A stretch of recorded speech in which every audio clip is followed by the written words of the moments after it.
I'm here with Reed Hitchcock from the Hitchcock Group, consultant to ARMA, and we're going to ask a few questions today related to some issues we're facing in the industry.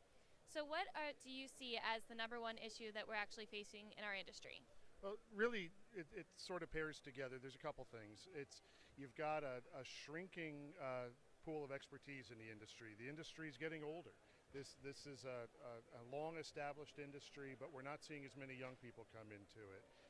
And there's fewer people going into trades of all sorts, but roofing in particular. So both in the factories as well as on the roofs, we're seeing less and less interest in going into this type of work. And so to me, that's the biggest challenge and threat to the industry. So talking about that a little bit, we're leading into the labor shortage issue and everything on there. What do you see? Is there something that as an industry we could be doing to actually kind of help combat that labor shortage or alleviate that issue? Well, I think we've got to be serious about meaningful immigration reform. I think this industry's got a great opportunity, and groups like ARMA, the Roofing Contractors Association, the other manufacturing groups can really work together to influence Congress on immigration reform.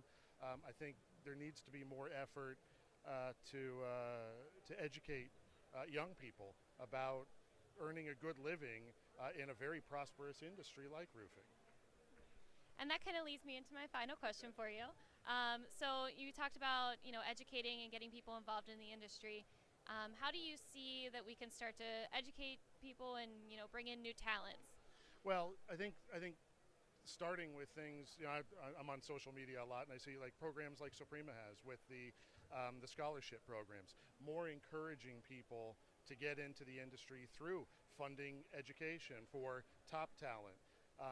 Going into more of the trade schools and talking to them about the industry, getting in with the universities about what it takes to get into the manufacturing side, and what can you do with a chemistry degree in the roofing industry or an engineering degree? What are the opportunities? What does a career path look like? Because I do feel like we've been somewhat absent from those venues. So into the educational institutions, encouraging education through scholarship programs and things like that, I think can be a real draw for young people into the industry. Okay, great. Well, thank you for taking some time with us today. Oh, it's my pleasure. It was nice to meet you. Nice to meet you.